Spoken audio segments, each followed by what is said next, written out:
Welcome to The Buzz. I'm Christopher Conover. This week, the impact and legacy of land-grant universities. In 1885, the University of Arizona became one of 52 land-grant universities across the country to receive federal land through the Morrill Act, which was signed into law by President Abraham Lincoln. Those lands were used to create universities that would, quote, benefit the agricultural and mechanical arts. That act took nearly 11 million acres of land away from 250 native tribes across the country. The news organization Grist dove deep into how those once native lands are used today by universities across the nation, including the University of Arizona. We start today's show with Tristan Ottone, a Grist editor that helped lead the project. He first walks us through how the lands are used now. There are sort of two stories when it comes to how land was used from the Morrill Act, and you can more or less draw a dividing line to some degree between East and West down the Mississippi River about how land is being used. So universities along the East Coast are more or less given coupons for land in the West, and this is because most of those eastern states don't have public lands anymore, so they can't give them to the universities to sell. So instead, they give them coupons in the West so they can sell those lands. States in the West are given lands within their state borders, and then they more or less either sell them or in some cases hold on to them and or lease them to bring in revenue for the institution. So it's a bit of an oversimplification, but generally that's kind of the divide in how they're being used. That may surprise some people because when they hear about land-grant universities, they think, oh, it's just the land that the university is on. It sounds like it's a lot more than that. Yeah, I mean, this was something that I thought defined a land grant institution as well, too, that the government gave them a piece of land, they built their university on it, and voila, they're a land grant institution. But, it's a much more complex process in which land is given across the newly established public domain to these institutions to sell. I mean, you really... The thing that you have to think about here is that, first off, that land comes from tribes first. You have to clear that land. You have to make it available to enter into the U.S.'s real estate system. And then you hand it over to these universities. But I think the other thing you want to keep in mind is that land grant institutions are more or less like America's sort of original Nepo babies, right? Like they're being given all of this wealth that's being transferred so that they can get off the ground. And then in the years afterwards, they're being given even more land to use in order to stay afloat. So the system is working by taking those expropriated lands and monetizing them so that those institutions can exist. Is this land that the universities are given, besides what they're sitting on, is it just sold to, I guess for lack of a better term, for profit, or are other enterprises going on that land that is helping fund various universities that are called land grant across the country? In the West, many states and institutions hold on to these lands and then use them to generate revenue. That can be for agriculture, that can be for oil and gas, that can be for timber. It can be for a myriad of different uses that continue to sort of provide revenue to institutions. The University of Arizona, a land-grant university, in recent years has added land acknowledgments in various speeches and at the bottom of websites and press releases and things like that. They've started putting signs outside some of the buildings, with the name of the building, but also in the O'odham language, one of the tribes here. Is that all part of a change in the way people think about the land grants, or is it just so much more lip service, for lack of a better term? Well, we have seen land acknowledgments all over the country for years. I think what makes University of Arizona a little bit unique is that they established their Native Scholars Grant which appears to be a sort of recognition of their complicity, more or less, in acquiring lands through the Morrill Act. And the Native Scholars Grant is designed to provide, to cover tuition for Native students who are going to the school. So that does make Arizona a little bit unique. But generally, those land acknowledgments, I think we've seen around the country, and do begin to hint towards sort of not only the history, but potentially even the debt that a lot of these institutions owe to indigenous nations whose resources they continue to rely on. Your team followed the story of one native UA student who ended up needing to withdraw from the university due to the cost of attendance. She's now attending the Tohono O'odham Community College, where attendance is free. What does she have to say about maybe what the solution about all of this could be?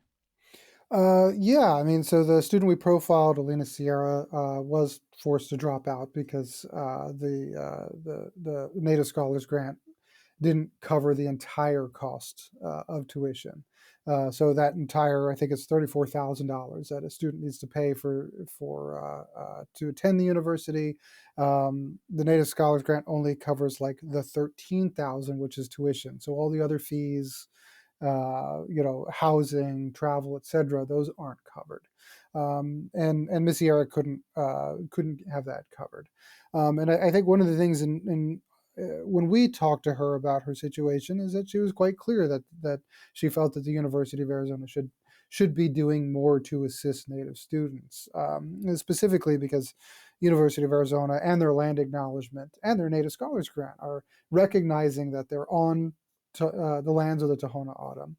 Their trust lands come from the Tohono O'odham. The resources on those trust lands, like oil and gas or agriculture or whatever, are Tohono O'odham resources that have been taken from the tribe. And you have a Tohono O'odham student that can't afford to go there. So I think her analysis of that the university could be doing more is obviously spot on. But I think for any of these institutions that are land grant institutions that owe indigenous nations a debt, paying the cost of tuition is like the absolute least they could be doing for tribal citizens. The paying the cost of attendance for every Native student at University of Arizona, if I recall, was something around like $9 million when we did the calculations.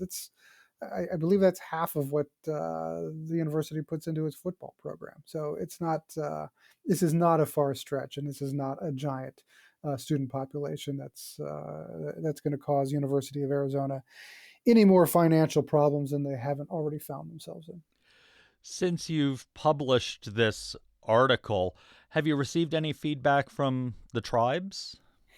Yeah, we've started to see a lot of interest in our data and conversation around how our research and investigation is sort of pushing a lot of these ideas forward. I think most specifically, one of the most recent stories we put out was about the number of trust lands that are actually inside reservation borders. So this was something that was a little bit unique, and we were not expecting in our investigation to find that those state trust lands that offset taxes for state citizens are inside more or less the boundaries of domestic dependent nations in the U.S. So you sort of have this sort of like flip in perception that suddenly you have more or less the as you could say, the dominant society is actually relying on native nations in order to more or less survive and pay less taxes. That was Grist editor-at-large Tristan Ottone. In recent years, the University of Arizona has prioritized its mission to serve indigenous students through programs like the Native Scholars Grant and creating its first tribal microcampus to serve the Pascua Yaqui tribe. UA law professor Robert Williams helped lead many of those initiatives. We sat down to talk with him about the law school's attempt to document UA's land history and where it came from. He starts off by telling us how the land grant project started. 2020, High Country News came out with this big expose called Land Grab U. And it was the first time, anybody had really looked at the relationship between the Morrill Act of 1862, which establishes the land grant university, and it really opened up people's eyes that all of these land grant universities, the only reason they're here is because the government used Indian lands, those ancestral lands, many of which had not been ceded by treaty, some of which had been ceded by treaties that were later held by the Indian Claims Commission to be, dealing in dishonorable dealings. And it just sort of, lit up people's eyeballs, and they started going back into records, into history. And it was something that our university, of course, was very aware that we were a land grant university. And the provost, Liesl folks, said we should do a further investigation. This particular article maybe covers 30 or 40 universities. What about the U of A story? And so she asked the Indigenous Peoples Law and Policy program at the law school, because you're talking about legislation and law, so it seems the obvious place to start, and asked if I would help lead the project. And I was smart enough to go right down to our library, and our law library director, Teresa Miguel Stearns, and her IT guru, Cass Lewandowski, put together a team to really do a deep dive. It had never been done before. Talk about a deep dive. We went to the cellar of the law school and started looking around, and Teresa and her staff found the original lawyer's title copybook by which the first deed for the University of Arizona was transferred from two gamblers and a saloon owner. Which is also so Arizona on its own. Yeah, they had purchased 160 acres from another land speculator, and the legislature said, if we're going to establish a land grant university, you guys got to get some land for it. And so they bought, the U of A bought the land, the Board of Regents bought the land for $1, 40 acres. It's where Old Main sits. This is the original grant. And then somehow these two gamblers, I don't even want to think about why they sold 40 acres for $1, but something was going on there. And that satisfied the legislature to appropriate $25,000 by which Old Main was built. And then what we are able to do when we did that research was go through the land records, the history. We looked at every tribe's treaty in Arizona, and basically put together the story of how the U of A was built upon these grants of land that had been held by Arizona tribes.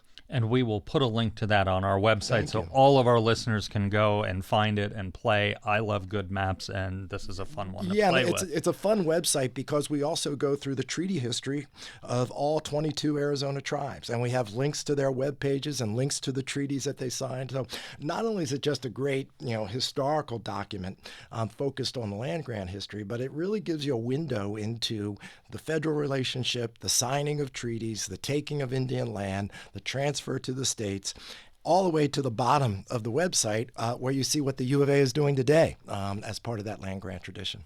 What about the local tribal leaders that we have here, and were you involved with them, and what was their reaction, if you were, when you went to them? Yeah, we were able to show the Alpha Virgin, not only to scholars and experts here, but also shared it with tribes. Our senior vice president for Native American Advancement and Tribal Engagement, Levi Esquera, was able to show this to the tribes, and they started playing with it too. They start looking, of course, what do they want to see their own tribe. And I think there's a lot of reasons why that's important. I think, when we talk about what were the goals of this project, well, one was just to document that history of how the U of A came into being on the backs of basically Indian land. But the other was to sort of provide, an educational platform for people to understand this history, to do research themselves. I think you're going to find a lot of tribal researchers are going to be using this as a valuable resource, and it helps to know. It's easy to say, well, the tribes in Arizona were colonized and then put on reservations. But that's not where the story ends, because where did that land go that wasn't included in the reservation? Was there anything that you found that was really surprising, or was it all more or less what you expected? Yeah, I mean, I've been teaching Indian law for 40 years. I didn't think anything would surprise me. I honestly didn't know anything about the land grant. I knew this was a land grant university, but I had never thought in my mind, gee, where did that land come from? And the connection is obvious. It came from the tribes that were living here. And how were they compensated? Were treaties provided? Was the government relocating them from traditional lands, for example? So having that documentary history for me and seeing it laid out in maps, and then seeing sort of over time the decrease of the Indian land base and the increase of the university's endowment under the Arizona Land Trust was very revealing. So the university is pushing initiatives now like the new Pasquayaki micro campus. Does that serve as a means to maybe healing's the word? Maybe that's not the right word? Well, the interesting thing is that this project, and particularly the High Country News Project, came along at about the time when a lot of non-Indian institutions were adopting land acknowledgements. So obviously this knowledge pushed the idea of a land acknowledgement to the front, and it was something that President Robbins led and provost folks at the time, and that Levi Esquerra, the senior VP for Native American Affairs, carried out. But as I always like to say, land acknowledgements that are just performative, as my Generation X students tell me. I love that word, performative, but it's very powerful. Don't really mean that much. So then you ask, okay, you've acknowledged it. Now, what are you going to do about it? And I have to say, the U of A has responded in spades in terms of some of the initiatives.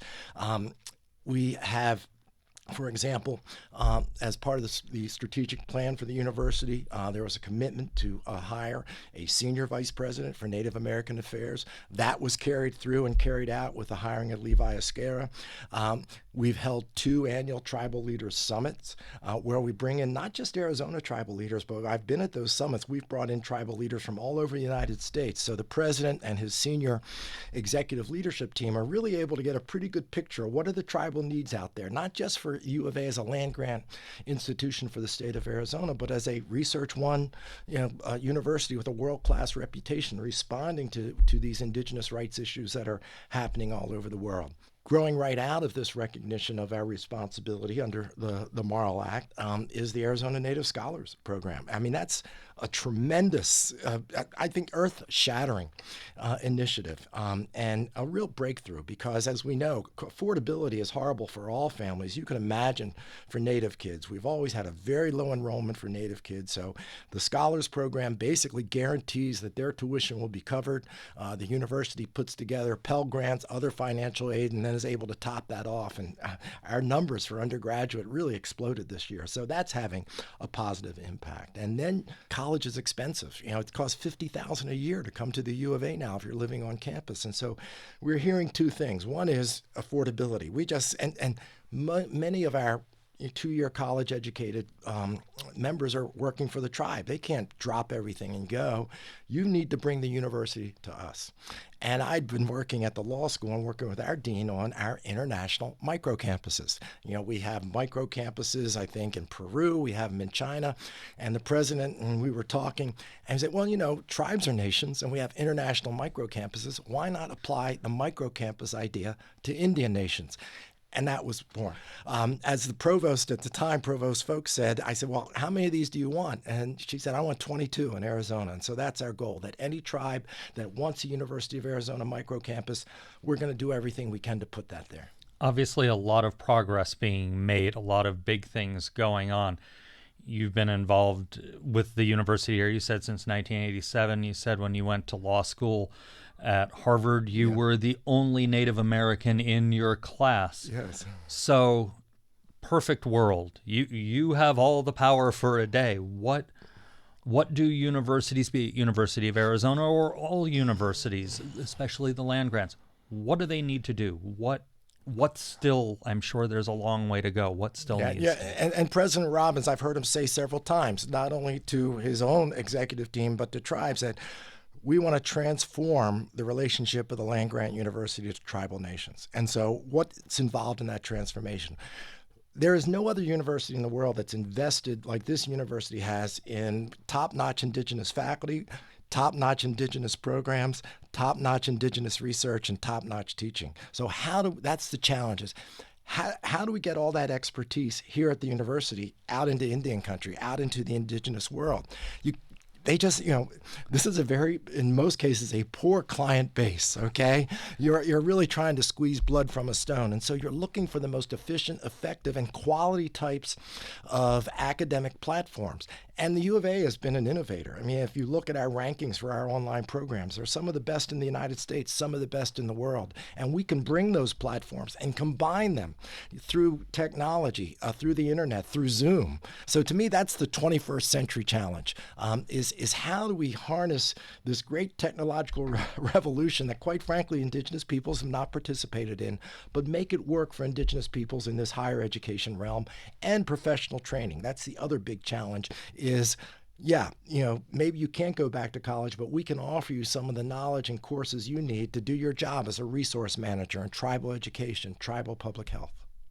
That was Robert Williams, the faculty co-chair of the Indigenous Peoples Law and Policy program at the University of Arizona's James E. Rogers College of Law. And that's the buzz for this week.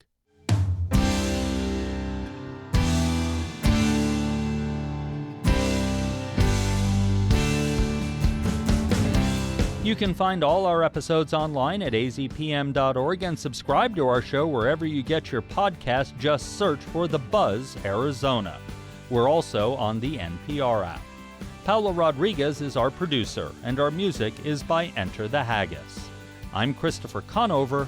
Thanks for listening.